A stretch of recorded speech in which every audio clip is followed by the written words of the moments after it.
Thank you for joining your desert frontiersman Alan for more Southwest stories. I hope you enjoy this while you relax or drive. Please leave a like or comment. For further desert adventures, hit the subscribe button.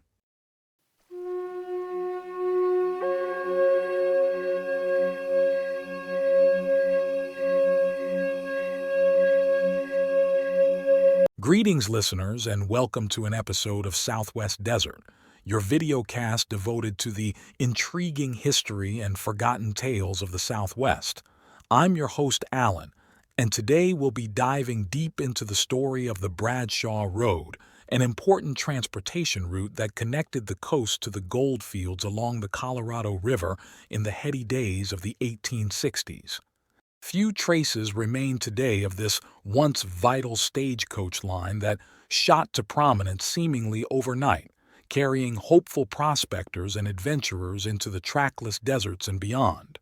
While short-lived, the Bradshaw Road was a lifeline that nourished the mines and towns which sprouted up along the Colorado during the frenzy of the gold rush. The road evokes images of dusty wilderness trails, ramshackle mining camps, dry desert riverbeds and oases, dangerous bandits and entrepreneurs looking to strike it rich, whether by digging in the mines or running services to support the miners. Above all, the story of the Bradshaw Road reveals the ambition and risk-taking spirit of Western pioneers. The tale begins in the spring of 1862, when the twin towns of Los Angeles and San Bernardino were but sleepy backwaters in Southern California, still part of Mexico just 16 years prior. That tranquility was shattered when news arrived of gold discovered hundreds of miles away at La Paz near the Colorado River. We'll learn how the promise of quick riches set events in motion that led to the creation of the Bradshaw Road and made it a key transportation corridor for a brief, chaotic period. The founding of the Bradshaw Road has its roots in early 1862 when an intrepid explorer and prospector named Paulino Weaver made a lucky discovery that ignited the Colorado gold rush. Weaver was a seasoned mountain man who had been trapping and guiding expeditions in the far western frontiers for decades. While exploring along the Colorado River some 70 miles north of Yuma, Weaver uncovered placer gold deposits in the gravel of an arroyo. Placer mining involves sifting through sediment for precious metal flakes and nuggets washed downstream from hard rock veins. It was far easier than underground mining and opened a frenzied new gold rush. Weaver knew he had made a monumental find. He collected some placer gold in a hollow goose quill and set out for Fort Yuma, a U.S. Army outpost near the confluence of the Gila and Colorado rivers. At the frontier fort, Weaver's gold samples created instant excitement. He had sparked a rush to stake claims along the Colorado. Word quickly spread beyond Fort Yuma to other towns and military outposts. In Los Angeles, the promise of easily harvested gold nuggets worth a small fortune captivated residents just emerging from isolation. Veterans, laborers, merchants, and drifters alike saw the potential for instant wealth. The problem was reaching the remote strike zone on the Colorado, which lay over 200 rugged miles across blistering deserts from the coastal population centers. No overland trail for wagons existed to access the gold fields, but a new route was soon pioneered out of necessity to feed the mushrooming boomtown of La Paz near Weaver's discovery. This first crude desert passage relied on trails blazed by native guides like Chief Cabazon of the Cahuilla tribe. Enter the trailblazer William Bill Bradshaw, a frontier character etched from the same cloth as Kit Carson or Davy Crockett. Bradshaw was described by his peers as having a natural lunatic, daring, and resourcefulness. Though not its original pioneer, the trail between San Bernardino and La Paz quickly became known as the Bradshaw Road due to Bradshaw's promotion of its route through San Gorgonio Pass. Previously, travelers had several inconvenient options to reach the Colorado gold fields. One was to take steamboats up the Colorado River from the Gulf of California. Another was an arduous trek over the Mojave Trail, which branched off the old Butterfield Overland stagecoach line through Warner's Ranch. Bradshaw believed he had discovered a superior path in the San Gorgonio Pass. Situated between the towering San Jacinto and San Gorgonio Mountains, the low 2,300-foot pass had been mapped but not fully developed. Under Bradshaw's guidance, the rough trail was widened to accommodate wagons, and a series of dug wells and primitive campsites were established. Thus, by mid-1862, an operable road stretched over 200 miles from San Bernardino through San Gorgonio Pass and on to La Paz. Bradshaw himself led many parties that summer across the harsh expanse, avoiding major loss of life despite the extreme conditions. His transportation link between California's coast and the booming mines was open for business. With the Bradshaw Road established, travel and commerce between the coast and the Colorado River mining districts could begin in earnest. The road represented a lifeline to the fledgling boom towns and choppy placer operations along the formerly ignored river. Regular stagecoach service commenced in September 1862 under the upstart partners Warren Hall and Henry Wilkinson. Their express company brought exciting tales of new strikes and the first shipments of gold bullion to WOW residents of Los Angeles. On their maiden voyage, Hall and Wilkinson transported an astonishing $6,000 of placer gold on just one wagon. The enterprising duo likely had little notion their transportation business would be short-lived. Barely a month after launching, they were murdered by a rogue employee at Smith Stage Station near Beaumont. Such violence was commonplace on the lawless frontier. Undeterred by the risks and chaos, new express firms popped up to meet surging demand. Traffic on the Bradshaw Road intensified through 1863 as speculators, settlers, and opportunists flooded into La Paz. At its peak, some 1,500 inhabitants called La Paz home. From this dusty miner town on the Colorado, a web of new trails fanned out to explore mineral deposits in the surrounding mountains. It was said that even cheap Native American laborers pocketed the princely sum of $10 per day. Tales of loose gold lying on the ground for the taking fired the imaginations of people across the frontier. Most travelers heading west from San Bernardino made the arduous trek on foot or horseback. For comfort and protection from bandits, stagecoach companies offered regular passenger services along the Bradshaw Road. Firms like L.A. Frink and Amp Company carried mail bags stuffed with hopeful dispatches between the mining districts and the outside world. The most successful stagecoach operator was the well-financed John Butterfield, who already ran the Butterfield Overland Trail through Arizona. This competing southern route was direct, but crossed even more inhospitable desert. For a time, the Butterfield and Bradshaw lines raced to carry the most passengers and mail contracts between California and points east. The Bradshaw Road proved the superior path, sealing its status atop the transportation network serving the lower Colorado River basin. The Bradshaw Road boasted several way stations providing respite from the harsh desert crossing. Leaving San Bernardino, coaches stopped at Whitewater Station along the dry wash of the same name. Further out, the Dos Palmas Station offered relief at a desert oasis.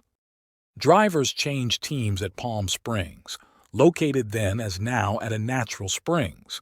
Beyond lay the Bradshaw ferry crossing of the Colorado River itself. Enterprising businesses at ferry landings and way stations sustained themselves by charging exorbitant prices for liquor, food, and lodging. Banditry and gun violence plagued remote stops like Chuckawalla Wells and Myers Creek Station. Holdups were common. Ownership of the stations changed hands multiple times, with proprietors selling out after losing patience with the chaos. The wild ride did not last long. The fragile boom towns had sprung up overnight on the fickle promise of easily harvested surface gold deposits, but these placer sources were quickly exhausted, leaving only marginal deposits. By 1865, the population of La Paz had collapsed as people rushed to new strikes elsewhere. The abrupt demise of La Paz sounded the death knell for the Bradshaw Road as a principal transportation artery. With no bonanza to support it, the road reverted to a lightly used route. The stagecoach line struggled on with subsistence traffic for a few years after 1865. The Butterfield Overland Stage through Arizona siphoned away most remaining overland mail and passenger contracts. Sporadic mining persisted along the Colorado, but major strikes never returned after the initial boom. Still, the Bradshaw Road remained the best available passage through the forbidding desert interior. The federal government awarded subsidized mail contracts to keep coach service limping along. Companies like Tomlinson's Mail and Express fought for the San Bernardino to Prescott Run as late as 1868. Outlaws and bandits continued to haunt lonely way stations like Chuckawalla Springs, where holes in the adobe walls provided mute evidence of violent frontier justice. Stagecoach travel remained a dangerous endeavor on this forgotten trail. Holdups by robbers after non-existent gold shipments were still common. The Bradshaw Road remained in intermittent use for over a decade after its heyday. But time and technology were not on its side. The proliferation of the railroad across the West in the late 1860s allowed rapid transit of people and commerce that made stagecoaches obsolete.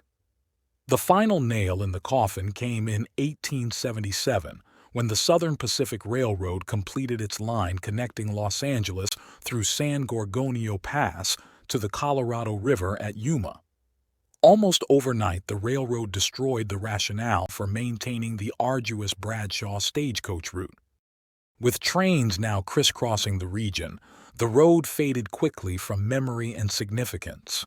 Segments were appropriated by local farmers and settlers, while other stretches reverted to desert wilderness. Parts of the old roadbed can still be traced today by adventurous hikers, 4WD enthusiasts, and historians. The Bradshaw Road was destined to be a transient phenomenon from its beginning, yet the legacy of the Bradshaw Road far outlives its short career. While an obscure footnote today, the stagecoach line left an enduring mark on the development of Southern California. Its path through San Gorgonio Pass fixed this corridor as the preferred crossing of the desert. Later transportation networks followed the wisdom of the Bradshaw Road pioneers. Route 99 and later Interstate 10 carried vehicles along the identical passage first graded by Bradshaw's sweat and sinew. The utility of the forgotten stagecoach route is enshrined in the perpetual stream of traffic still flowing daily through San Gorgonio Pass. Each truck, train, and car traces the path first opened by ox teams and courageous stage drivers chasing short-lived dreams in the California desert. Perhaps the greatest legacy is how the Bradshaw Road crystallized the get-rich-quick mentality that has long animated Southern California's development. For a few brief years, the road pumped lifeblood into ramshackle mining camps and tent towns that arose full of bravado and faded just as quickly when the bonanza played out. The Bradshaw Road embodied the ever-fleeting promise of overnight prosperity, which contains ample lessons for modern Californians beguiled by the latest real estate or technology booms. Our shared history reminds us that while fortunes can disappear overnight, the works and culture we create together endure long after the frenzy subsides. Our journey along the forgotten Bradshaw Road has revealed how this short-lived transportation route left an enduring mark on Southern California. For a time, it succeeded in linking the ports of Los Angeles and San Diego to the boom towns sprouting up along the Colorado River. Today, little but ghostly graded traces remain of the former transportation artery. Yet the road's legacy is enshrined in the railroad and highway corridors that still funnel traffic along the route it pioneered. In our next episode, we'll explore another chapter in the fascinating history of the region's development, settlement, glory, and decline. We hope you'll join us again.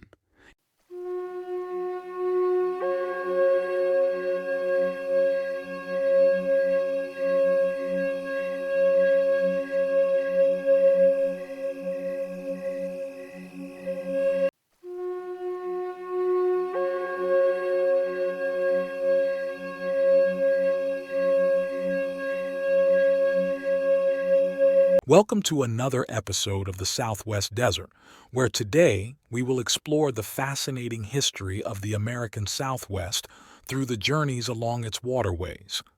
In this tale, we'll recount the thrilling 1857-58 expedition of the steamboat explorer up the Colorado River, led by Lieutenant Joseph C. Ives of the U.S. Army Corps of Topographical Engineers. This expedition aimed to determine the navigability of the Colorado River and pave the way for later exploration and development in the region. Our story begins in Philadelphia in 1857, where a unique 56-foot-long iron stern-wheel steamboat called the Explorer was constructed for this special mission. After a test run on the Delaware River, the Explorer was disassembled into 8 sections and began a remarkable journey.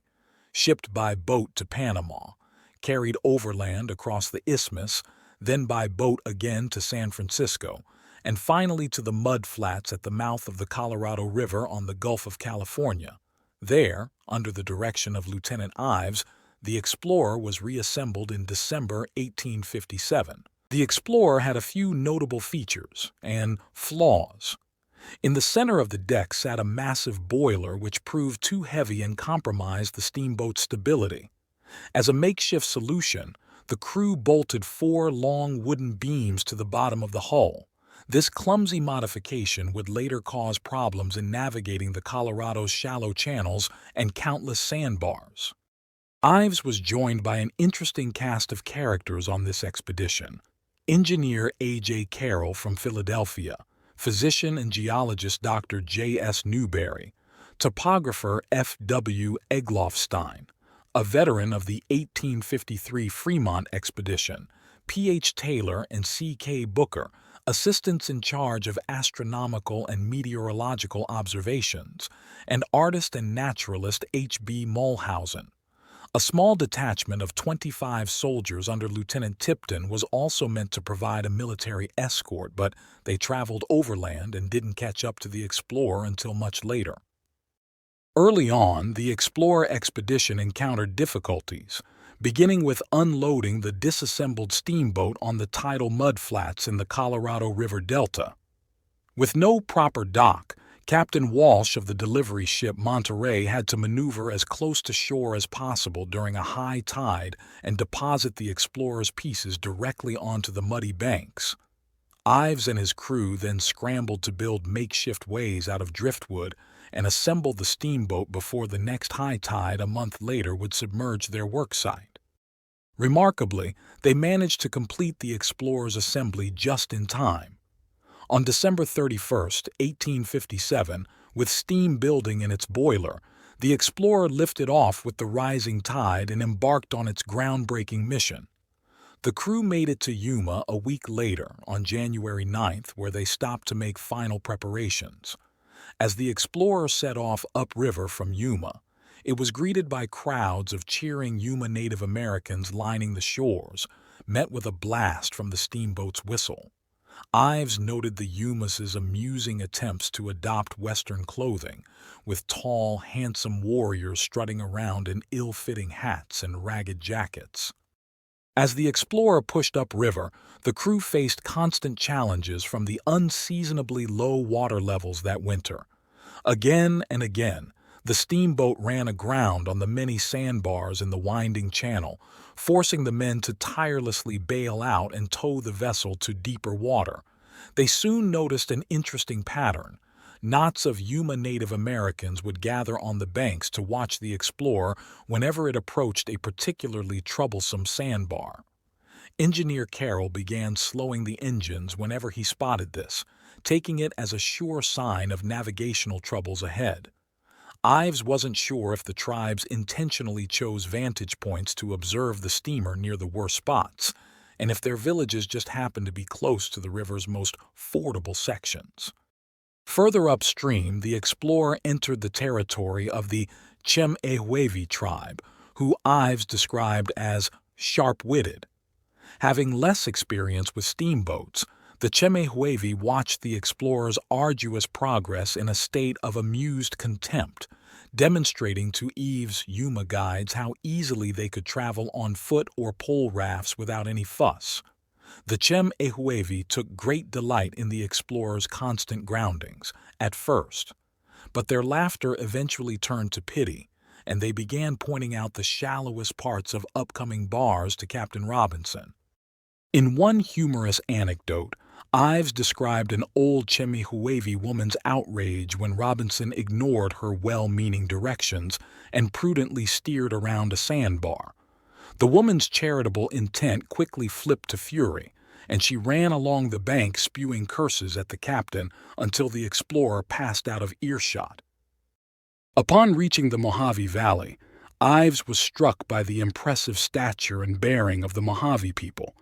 The men, wearing little more than loincloths, had muscular, sometimes gigantic physiques and mostly bright, friendly faces. He noted the Mojave women's looks varied significantly with age, the young ones being quite lovely and slender, while older women tended to be short and stout. Mojave children, nude in the attire they were born in, cheekily mimicked the explorer crewman taking soundings, echoing his calls from the riverbank. Communication often proved difficult, as messages had to be relayed from Ives to his Polish translator Mr. Bielowski in English, then to the Diegueno guide Mariano in rough Spanish, on to the Yuma-speaking Capitan, and finally delivered to the Mojave in their tongue. Ives never knew what transformations his statements underwent, but occasionally noted the perplexed reactions. The Mojave, despite their valley's scant resources, brought provisions of corn and beans to trade. Shrewdly laying out the food and his trade goods, Ives wordlessly assessed the lots, assigned what he felt was fair compensation in beads or cloth, and had his men whisk away the corn and beans, all to the Mojave's surprised delight at this unorthodox but generous manner of commerce. Disaster nearly struck on March 8, 1858, 3.5 months after departing the river mouth, as the explorer entered the treacherous Black Canyon. Ives recorded the near catastrophe in his log. With a stunning crash, the explorer brought up abruptly and instantaneously against a sunken rock. For a second, the impression was that the canyon had fallen in. The concussion was so violent that the men near the bow were thrown overboard. The doctor, Mr. Mulhausen, and myself, having been seated in front of the upper deck, were precipitated head foremost into the bottom of the boat. The fireman, who was pitching a log into the fire, went halfway in with it. The boiler was thrown out of place, the steam pipe doubled up, the wheelhouse torn away. Miraculously, the battered explorer remained afloat, and Captain Robinson managed to tow it to a gravel bank where they could assess the damage. This marked the end of the explorer's upriver voyage, within the future site of Lake Mead, and not far below where Hoover Dam would later be built. While the steamer could go no further, Ives spent 2 more days rowing a skiff upriver as far as the mouth of the Virgin River. He concluded it would not be practical to take the explorer beyond Black Canyon. So, after 68 grueling but historic days on the river, the exploration of the Colorado's navigability came to an end. The stalwart explorer was subsequently sold to Yuma rivermen, but after a few runs hauling wood, it broke free of its moorings and vanished downstream, fading into obscurity for nearly 70 years. It was rediscovered in 1929, the weathered skeleton of its iron hull sunk deep in the silt of the Colorado's forgotten delta channels, a poetic denouement for the mighty little steamboat that once braved uncharted waters. While it's a shame this vessel couldn't be preserved as a monument to southwestern history, the Explorer expedition remains an incredible tale of courage, ingenuity, and cultural exchange. Through Lieutenant Ives' detailed record, we can still marvel at the wild and untamed Colorado River of the 1850s and the resourceful people, Anglo and Native American alike, who wrested secrets from its waters. The Explorer and her crew may be long gone, but their spirit of adventure and thirst for knowledge still inspire us to seek out the unknown wonders waiting around the river's bend. Join us next time for more adventures steeped in the lore of the American Southwest.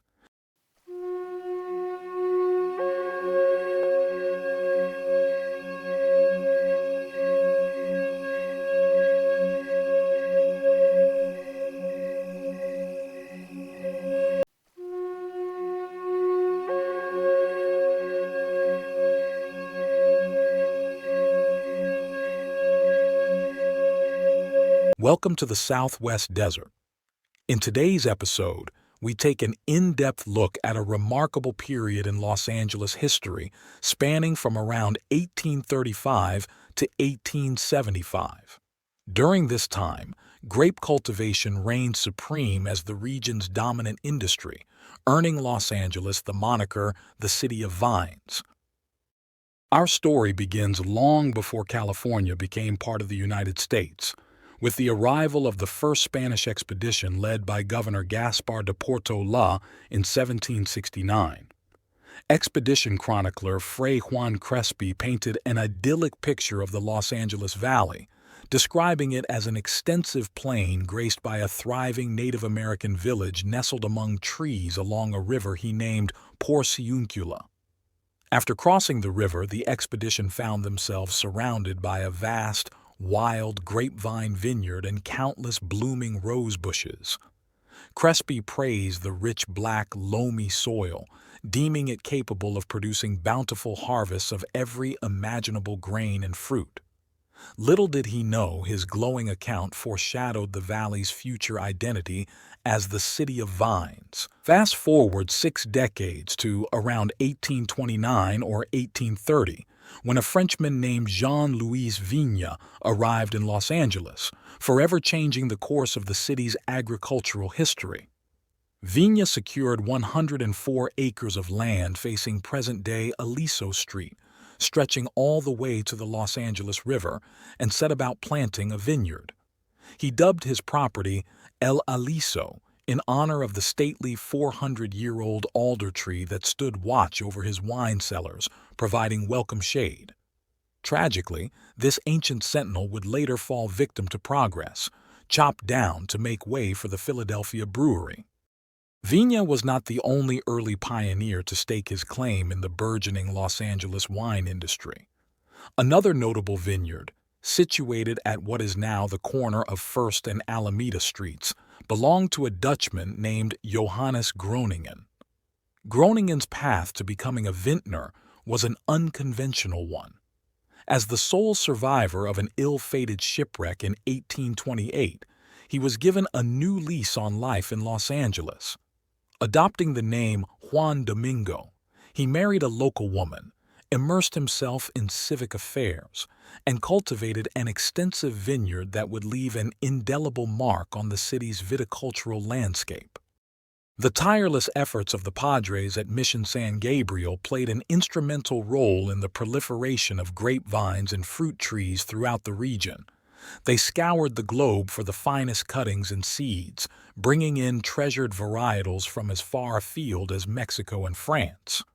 The mission's mother vineyard served as a vital source of young vines for aspiring vineyardists across the Los Angeles plain. As the 1830s drew to a close, the vineyards of Don Luis Vigne at El Aliso were entering their prime. Over 1,000 vines trained to climb along arbors stretched out over the property. One particularly impressive arbor extended nearly half a mile from Vignes's house to the river's edge. These lush, vine-draped corridors soon became the go-to venue for lively parties and spirited political rallies. To safeguard his valuable crop, Vigna enclosed his land with an adobe wall and planted protective hedges. In 1839, Vigna's nephew Pierre Saint-Sauvin arrived from France to lend his uncle a hand. A decade later, another nephew, Louis Saint-Sauvin, joined the family business. Recognizing the untapped potential of Los Angeles's wine industry, the savvy Saint-Sauvin brothers made their uncle an offer he couldn't refuse. In 1855, they acquired Vigna's sprawling vineyard for the astronomical sum of $42,000 and set their sights on producing world-class champagne and fine wines for the lucrative San Francisco market. The success of trailblazers like Vigna and the Saint-Sauvins did not go unnoticed. Soon, a wave of ambitious pioneers descended upon Los Angeles, eager to try their hand at viticulture. Kentucky-born William Wolfskill established an impressive 50,000 vine vineyard, which by 1850 was yielding a staggering 1,000 barrels of wine annually. Swiss immigrant Dr. Leonce Huber founded the Clayton Vineyard, while a host of other enterprising individuals, including such luminaries as Foster, Temple, Warner, Baldwin, and Newmark, all threw their hats into the winemaking ring. As the 1850s progressed, the grape industry in Los Angeles reached dizzying heights. In 1857 alone, General Phineas Banning shipped an astonishing 21,000 crates of grapes, each weighing 45 pounds, to San Francisco. That same year, an impressive 250,000 gallons of wine flowed out of Los Angeles. At the peak of the City of Vines era, it is estimated that a staggering 4.5 million grapevines blanketed the Los Angeles landscape. The grape's influence extended far beyond mere agricultural pursuits. In the early days of Los Angeles, grapes and wine served as a vital medium of exchange and trade. Church records reveal that 11 barrels of brandy and a barrel of white wine, generously donated by the missions, were gratefully accepted as contributions toward the construction of the Church of Our Lady of the Angels in the city's plaza. But of all the grapevines that took root in the City of Vines, perhaps none is as legendary as the massive wild grapevine that once graced the property of early settler B.D. Wilson. This colossal vine, likely a native California species, began its journey as a humble cutting transplanted from a canyon near Wilson's home. In a twist of fate, the vine came into the possession of L.J. Rose, who gifted it to house owner Davis Hall. In 1861, Hall replanted the vine, which boasted a sturdy 4-inch trunk, at his own residence. There, it flourished with abandon, its dense foliage providing a natural shelter that doubled as a summer kitchen. As the City of Vines era approached its zenith in 1875, the landscape of Los Angeles had been utterly transformed. Vast, unbroken swaths of vineyards and orchards unfurled south and east of Main Street, stretching to the Los Angeles River and beyond the city limits. A sea of purple, red, and green grape clusters blanketed the land, painting an enchanting picture that would have been unrecognizable to the region's earliest inhabitants. The story of the City of Vines is not merely a tale of agricultural triumphs. It is a romance, a love affair between the people of Los Angeles and the humble grape. From the days when Native American villages dotted the fertile valley, to the tireless efforts of the mission padres to nurture a thriving horticultural tradition, to the intrepid spirit of pioneering immigrants who transformed the untamed landscape into a viticultural wonderland, the story of the grape is inextricably woven into the rich tapestry of Los Angeles history. Though the vast majority of the old vineyards have long since vanished, uprooted in the name of progress and urban development, the legacy of the City of Vines lives on.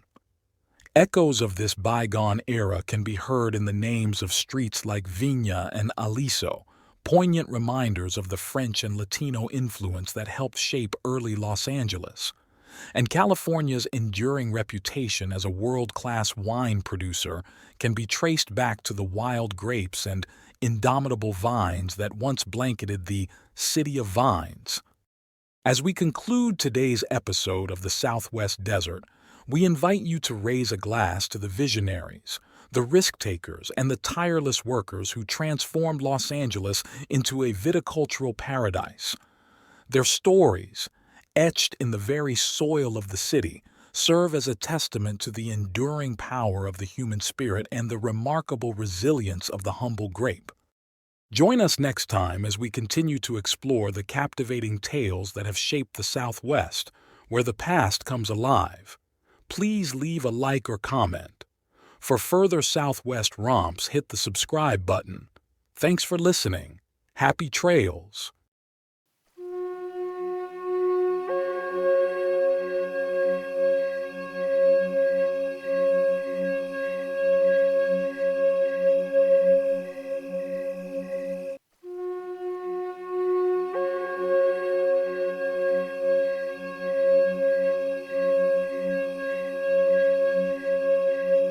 Welcome to today's episode of Southwest Desert, where we delve into the untold stories of America's Southwest history.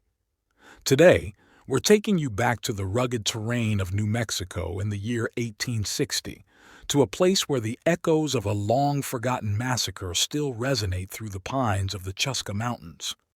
Our story begins with a tantalizing claim that there is only one man who knew the true account of the bloody event that unfolded in those mountains over 160 years ago.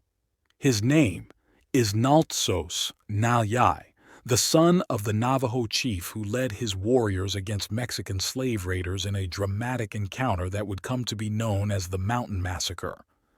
He told this story in the 1930s.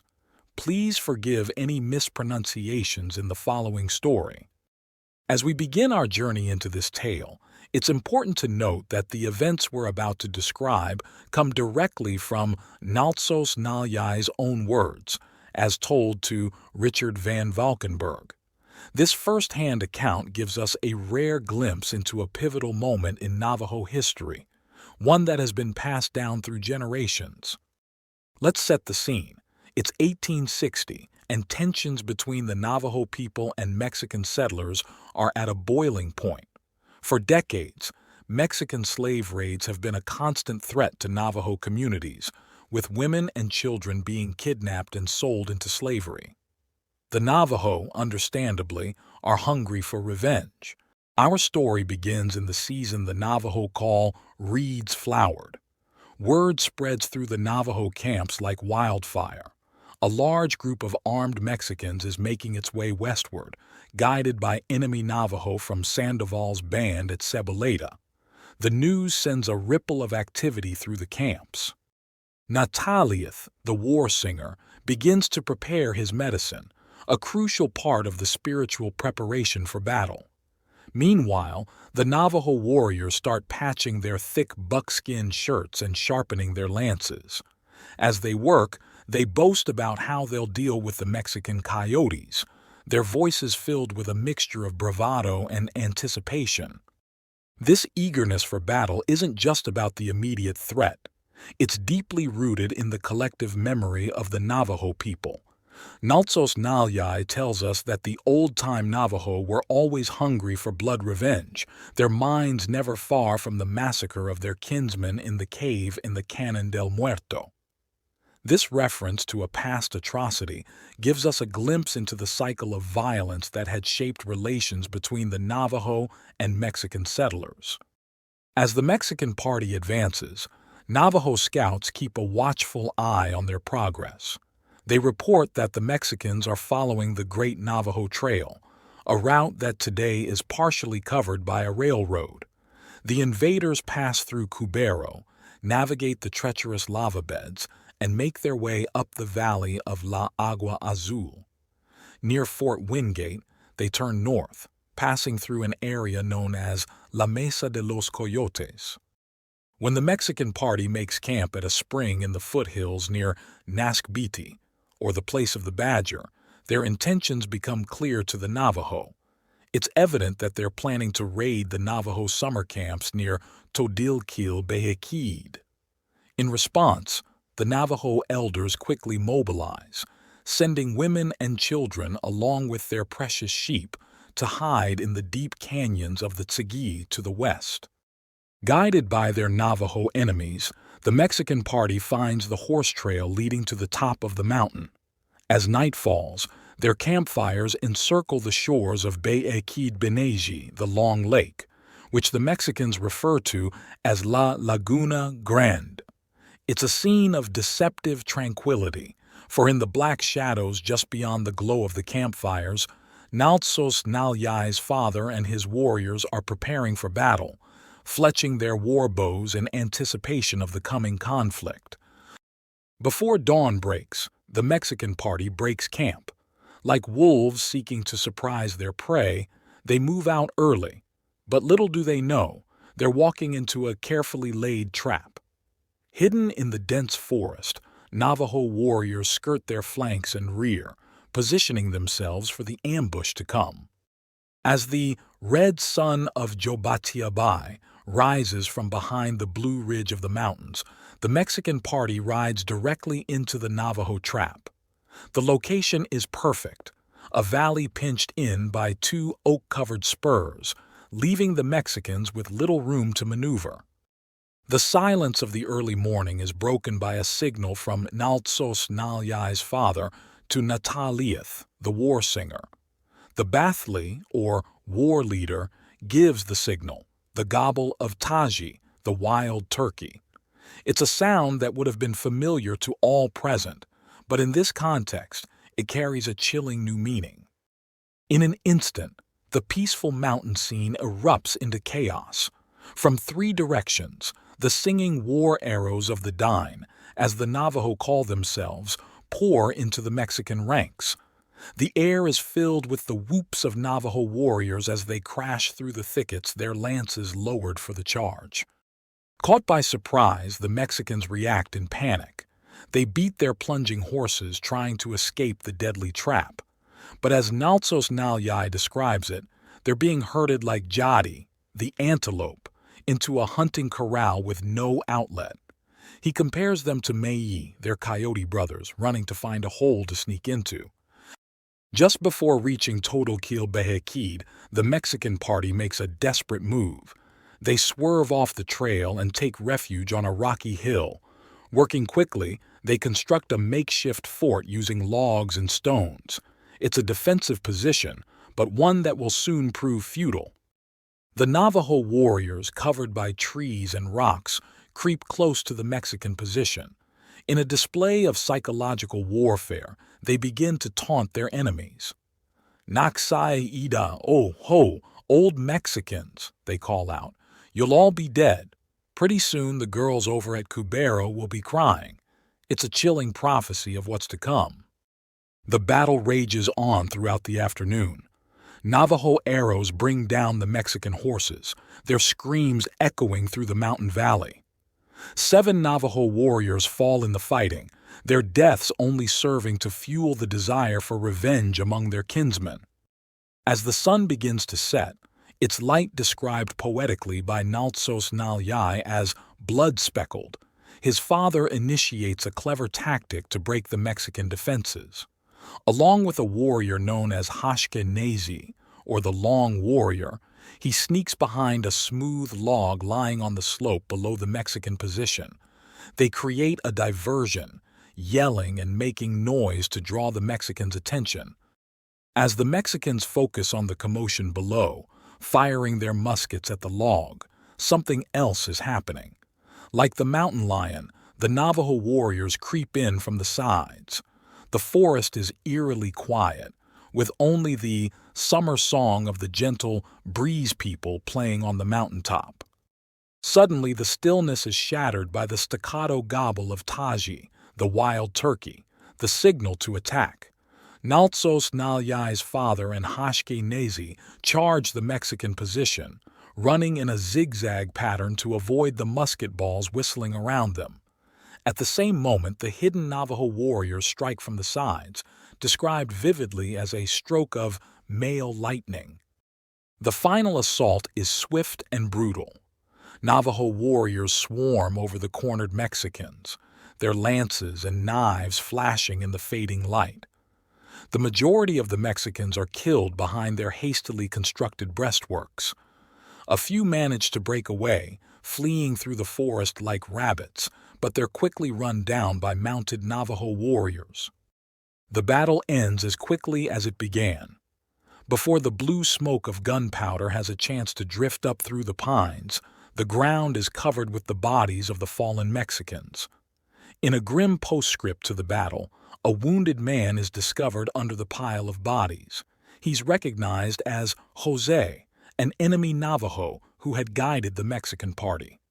His fate is sealed on the spot, killed for his perceived treachery. With the battle over, the Navajo turn to the task of honoring their fallen. They lay their dead kinsmen in crevices and cover them with rocks, a simple but respectful burial in the harsh mountain terrain. The aftermath of the battle extends beyond the immediate cleanup. Naltsos Nalyai tells us that the tribe later held a swaying dance, a purification ritual for the warriors who had taken scalps in the battle. Medicine men ascended the mountain to collect enemy bones, which were wrapped in ceremonial bundles. This practice, we're told, continues to this day, with Navajo Hathli or medicine men returning to the site to collect bones for the Anaajihi, or enemy way ceremony, which the white men call the squaw dance. As Naltsos Nalyai concludes his account, he brings us back to the time when he shared this story with Richard Van Valkenburg. He describes revisiting the site of the battle with his father just 2 years before the old chief's death in 1892. It's a poignant detail that underscores the personal connection Naltsos Nalyai has to this history. Van Valkenburg explores the battle site with Naltsos Nalyai. They climb to the top of the knoll where the final stand took place. The scene that greets them is a stark reminder of the violence that occurred there decades earlier. The breastworks built by the Mexicans have crumbled, now just lichen-covered stones and rotted logs scattered across the Malpais Rim. Under the trees lie the scattered skeletons of many horses, grim testament to the animals that fell in the battle. Mixed among these larger bones, Van Valkenburg notices smaller ones, human vertebrae. It's a chilling discovery that brings home the reality of the massacre. It's a sobering sight, one that Van Valkenburg describes with a mixture of queasiness and a notable lack of pity. As they leave the mountain valley, Van Valkenburg reflects on the broader historical context of the massacre. He notes that the Navajos' actions, brutal as they were, came in response to decades of provocation. He specifically mentions the massacre of some 100 Navajo women and children in Canon del Muerto in 1805. An atrocity that marked the beginning of a cycle of violence and retribution. The Mexican slave hunts, Van Valkenburg concludes, could only result in reprisals from the Navajo. It's a stark reminder of the complex and often brutal nature of frontier conflicts, where grievances and acts of violence perpetuated a seemingly endless cycle of revenge. The account of Naltsos Nalyai, passed down through generations and preserved by Richard Van Valkenburg, offers us a rare Navajo perspective on these events. It's a narrative that doesn't shy away from the brutality of the conflict, but also provides context for the Navajo actions, rooting them in a history of exploitation and violence at the hands of Mexican slave raiders. This story also highlights the importance of oral history in preserving the perspectives and experiences of indigenous peoples. Without Naltsos Nalyai's account, this event might have been lost to time, or only remembered through the potentially biased accounts of non-native sources. As we've seen, the repercussions of the Mountain Massacre extended far beyond the immediate aftermath of the battle. The site became a place of spiritual significance for the Navajo, tied to important purification rituals and ceremonies. This underscores the deep connection between historical events, landscape, and spiritual practices in Navajo culture. As we end our journey into this dark chapter of New Mexico's past, we're left with a vivid picture of a moment frozen in time, the bones of the fallen still lying beneath the pines of the Chuska Mountains, a silent testament to the brutal realities of frontier life. Thank you for joining us on this episode of Southwest Desert. We hope this exploration of the Mountain Massacre has provided you with a new perspective on this little-known event in American history. Until next time, keep listening for the echoes of the past. They have much to teach us about our present and our future.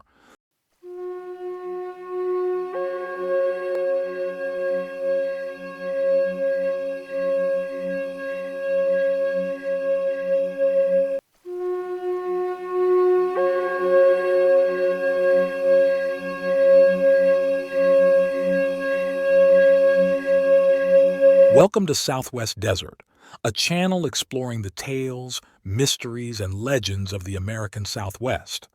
In today's episode, we'll be investigating an intriguing archaeological puzzle, the good luck shrines found along ancient trails in the desert. Imagine you are following the footsteps of prehistoric people, walking an ancient Native American trail through the arid wilderness of Arizona or California. As you crest a ridge or round a bend, you suddenly come upon a strange sight, a series of mounds of rocks quite clearly stacked there deliberately by human hands long ago, spaced out every few yards on alternating sides of the trail, stretching out as far as the eye can see. What could be the meaning and purpose of these peculiar rock piles? Archaeologists freely admit they do not know the exact origin of these trail shrines. Their age, the identity of their builders, the specific beliefs and practices that inspired them, all remain shrouded in mystery. But by observing the traditions of Native people in the Southwest, a clearer picture begins to emerge. Take the case of Dogai Begay, a Navajo guide who was leading a party of travelers to Lost Mesa in northern Arizona in the early 20th century. As they approached the summit, Begay suddenly dismounted his horse, plucked a fresh sprig of juniper, and reverently placed it among the stones of a trailside rock pile. He then remounted and continued on his way, humming an ancient travel song through his teeth. The curious travelers noted there were many dried juniper twigs tucked into the crevices of the shrine, apparently left by previous passers-by. This, it turns out, is a common custom not just among the Navajo but other Southwest tribes like the Hopi, Pima, and Apache as well. The shrines are seen as a way to pray for good fortune, divine assistance, and protection on a journey or venture. For the Hopi, some trail shrines are dedicated to specific deities like Masao. Hopi wood gatherers in the days before matches and lighters would leave offerings of sticks and stones at Masao's shrines along the trail to their village, in the belief he would lighten their burdens as they collected fuel for sacred ceremonies. In addition to sticks and stones, offerings deposited at the shrines may include pottery shards, shell beads, and in modern times, even coins, glass beads, and spent brass cartridges. By leaving these tokens, the traveler petitions the gods of the trail to grant them safe passage and success. No one knows exactly how old this tradition is, but in the 1930s, archaeologist Malcolm Rogers found 19 boulder piles along what he believed was a major indigenous trade route stretching from the Pacific coast to the interior. Judging by the fragments of shell and ceramics left behind, these shrines may have been in use for many centuries, their upkeep and veneration passed down through countless generations. What's remarkable is how widespread the custom is. From the Sierras and mesas of Baja California to the Gila River in southern Arizona to the remote mountains of the Sierra Madre Occidental in central Mexico, indigenous people have long built and maintained these mounds as places of prayer, offering and communion with the unseen powers that hold sway over their world. The Huichol people of Nayarit and Jalisco are a case in point. At many Huichol shrines, different piles are dedicated to different purposes. A mound of white chalcedony stones to bring rain, a heap of smooth pebbles to make the hens lay more eggs, others to protect the springs, the flocks, the fields, and homes. Huichol priests raise up these sacred monuments, then tend them with offerings as a way to keep the world in balance. Perhaps there is something profound and primal in the human psyche that compels us to reach out to unseen allies for help in times of risk and uncertainty. Even in the modern Southwest, you can still find wishing wells where tourists and travelers toss coins into the depths, hoping for a bit of good luck, although these have largely become kitschy roadside attractions designed to generate extra income for their owners. Still, there's something deeply sacred, even timeless, about the old shrines mantling the desert trails. They are organic and anonymous, assembled bit by bit in an unbroken lineage of ritual stretching back before the dawn of history. The next time you find yourself hiking through the back country and you spot one of those strange, lonely rock piles, pause for a moment to consider the depth of human striving it represents. And if you are so moved, find a small stone that fits your hand. Place it reverently on the mound, close your eyes for a moment, and join your spirit to all those who've passed that way before. Offer up a heartfelt prayer in the silence, just as they did. Grant me success in my venture and beauty I walk. Then open your eyes, give thanks, and continue on your way, knowing you have invoked an ancient ritual and added your voice to a long, unbroken chorus of supplication and gratitude, a song as old as the desert itself. This has been the Southwest Desert. Thanks for watching and for pondering these mysteries with me.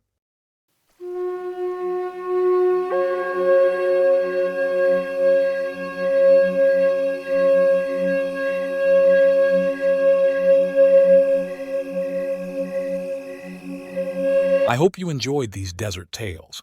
Please leave a like or comment. For further desert romps, hit the subscribe button.